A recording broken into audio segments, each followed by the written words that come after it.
Good morning, welcome to Morning View. This is Kim speaking on Friday, the 27th of January. Okay, so looking at the euro dollar first, and yesterday saw quite a big sell off day, managed to get back to the weekly pivot. We're now looking it's looking quite weak from here. Could well come back down towards the daily 21 sort of area, stroke 100, for hourly 100. Maybe even further. We have got the daily 50 sort of curling around a bit there, and I just think, well, if this 21 wasn't to hold, it's been tested once before.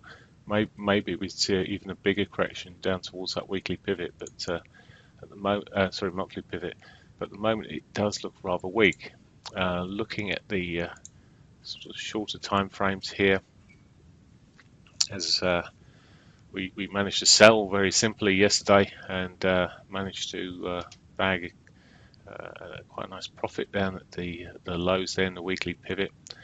Where we're sitting at the moment, though, it's looking, as I say, looking like we could see the same again, really. We're seeing a sort of a level of support here on this weekly pivot, but if it keeps on selling, well, it almost looks like the month towards that monthly pivot would be a target now. That said, we've got an untouched daily pivot above us. Any sort of early rally may see us come back towards that, and if it does hit that, I would be looking potentially into selling into it, but we have to be a bit careful because it has reached that level before. If it comes back up to it, well, yep, maybe a sort of a short-term double top, but as I say, it's tested that sort of area before. It may just roll, we'll see, or continue rather. But if it rolls there, or looking like it's rolling, I'd be looking to sell. But at the moment, it looks like it's going straight off from here. Cable, well, cable put that, not really a spinning top, but similar-ish candle sitting there in the highs yesterday. I do wonder if we'll see a bit more correction now back down to the daily 8, maybe a bit more. So watching what's going on here, we've put a lower high in on the 4 hourlies. Looking at the shorter time frame, that lower high is a bit clearer. We saw air kiss the daily pivots, that might tick that off, we'll see, but still potential for it to come back up there. Sort of ABC correction. I'm just looking to see if it's part of a bit bigger Gartley sort of pattern, but it's quite a mess really. Now, it's a bit Gartley at the moment. Well, a break of this morning's lows here could see us coming off further. We're already down at the S1. It's done a decent range already. It's done probably 2/3 of yesterday's range here already. Now, any sort of rallies could buy looking for back towards that daily pivot, but I really think the 21 may stifle it again. But it could run, as I say, could run back that sort of way. There are, of course, some meetings going on with Prime Minister May and President Trump, so you never know what may come from that. It'll give the pound a boost, or not, as the case may be. Okay, dollar yen. Well, we're pushing here at the moment, continuing to the upside. It looks pretty strong to the upside now. It's certainly broken through some different time frames and say looking pretty strong there. It's through its R1, daily R1. Maybe give opportunities to buy into retraces, but again, already done a good move this morning, a good section, probably half of yesterday's move. Yesterday's move really did get a bit of a kicker on. This may do similar-ish and push on again, but no real sort of obvious entry at the moment, unless it comes back. If it starts selling off, well, it could be a sell back towards the hourly 21s, but difficult to get into longs at the moment of where it's going. In terms of targets, if you're looking at the long side now, maybe that daily 34 would give a sort of a target sort of point, but certainly the monthly pivot there above.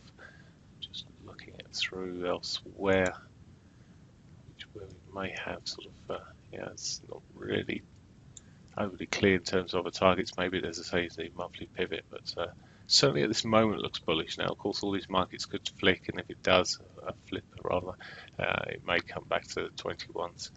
But certainly some dollar strength coming through.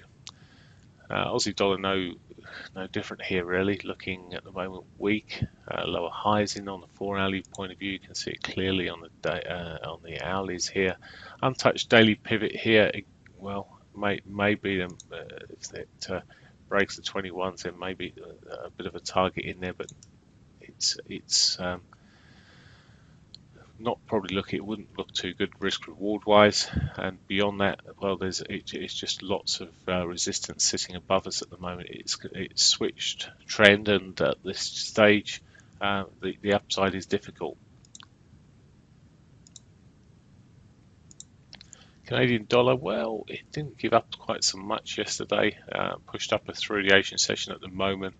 Could well continue into the 4-hourly 21 here, daily 8, just see how it rolls. It's done pretty well. As I say, it's held up a lot stronger maybe, but if it does start pushing through that 21.8, could be on for the daily 21, the 4-hourly 50, etc. 4-hourly 50, that's 4-hour 50, and that sort of clump up there. So it does start pushing. Certainly got some targets in that direction. Very choppy yesterday, and it's sort of broken out of those spiky highs there. It's shorter time frame. Maybe there's a bit of a potential sell point if it breaks this sort of lower trend here in this lower highs that we've been seeing in, but it's quite messy. It hasn't quite broken yesterday's highs to give us a confirmed higher low, but not far off it. But maybe if it sells through this mess here, it could be on for the yesterday's lows S1 sort of area. But a lot of these moves seem to have been put in. We could see some more. In terms of movers today, the Euro Economic Financial Meeting runs today. Apparently, there doesn't seem to be, they don't seem to be moving too much closer to a deal for extending Greece's bailout at the moment. At 1:30, then we've got the advanced GDP coming through. So for the US, so a bit of volatility expected there. Okay, that's pretty much it for me. Have a good one. Bye for now.